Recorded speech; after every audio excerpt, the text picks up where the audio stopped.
There have been many economic plans and economic policies, but my approach to economic um, issues is common sense.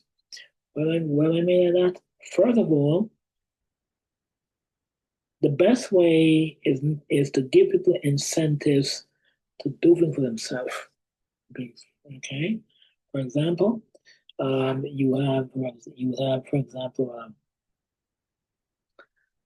instead of wasting all this money, the wasteful social commerce programs, you take the money and you build some homes and put people in them. You solve the problem.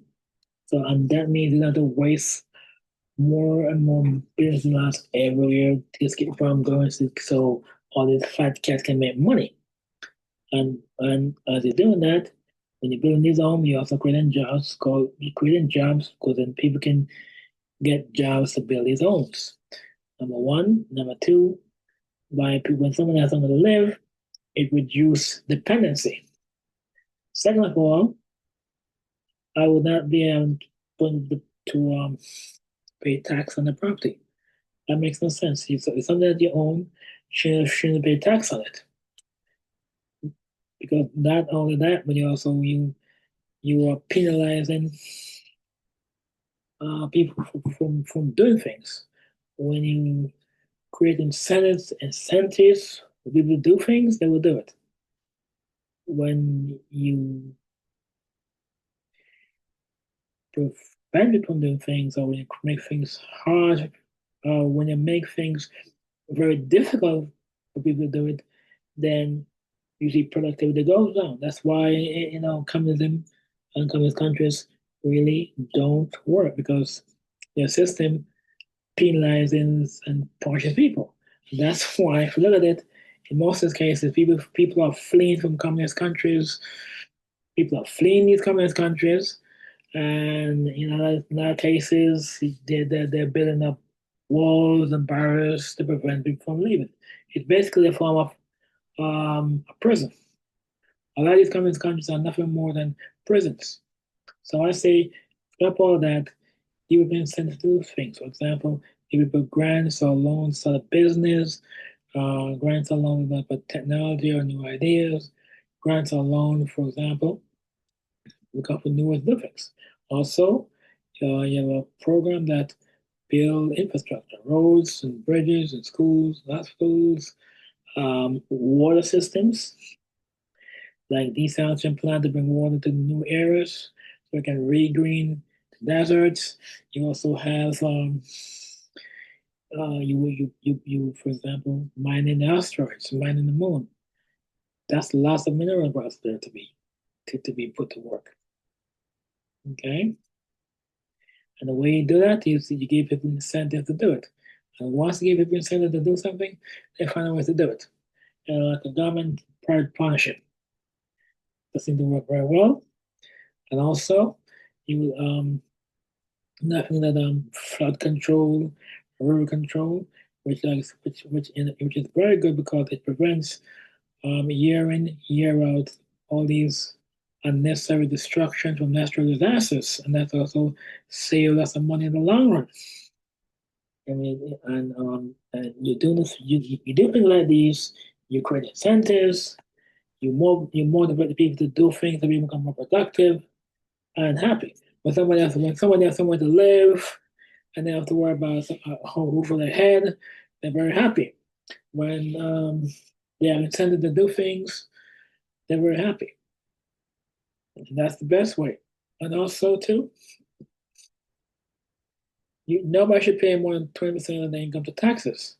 I think if you have to pay 90% of your money to taxes, you basically have to slave to the government. And when you start doing that, if you're going to charge somebody 90% of their income in taxes, what that would do is it creates disincentives. Productivity goes down, people move away, and that's why getting all these socialist countries and communist countries eventually collapses.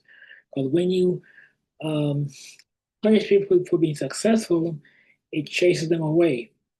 And then you can do all they want, build walls to keep people in. It will never work. It will never work. It will never work. give people incentive to do things, give them option to have a roof over their head, access to education, access to healthcare. I would say, all right, just take 1%.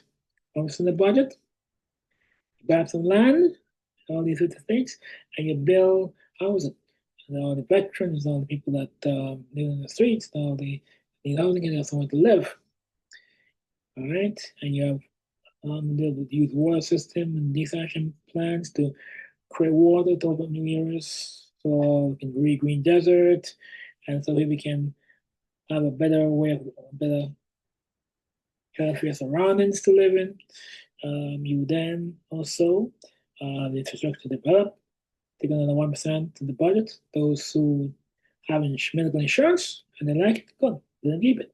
For those who don't have medical insurance and don't have no insurance, you can use that to give away form of insurance for people to have medical insurance.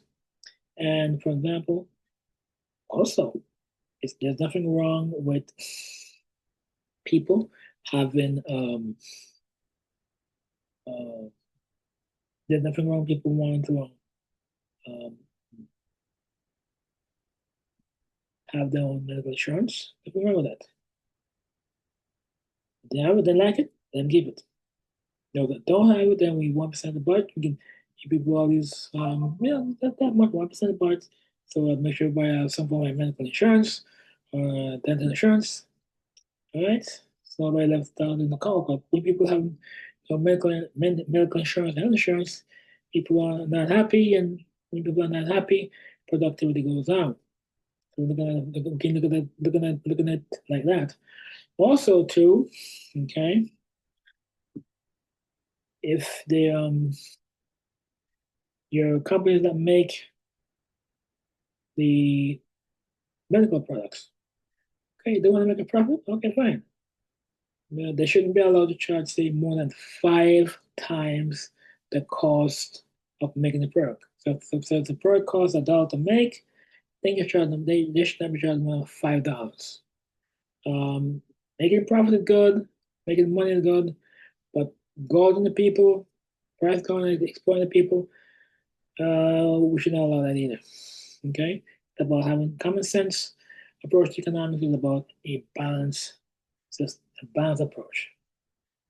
So everybody has incentives to do things. The people that make the product, make these medical products, they can make a profit.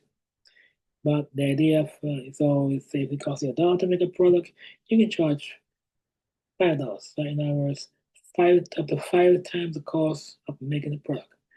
But there should not be this madness of this wild west of people that's price gouging and just ripping off the taxpayer. I don't like people. I don't like when people get ripped off.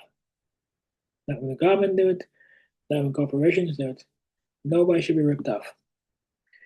That's my two cents. That's my common sense approach to economic issues.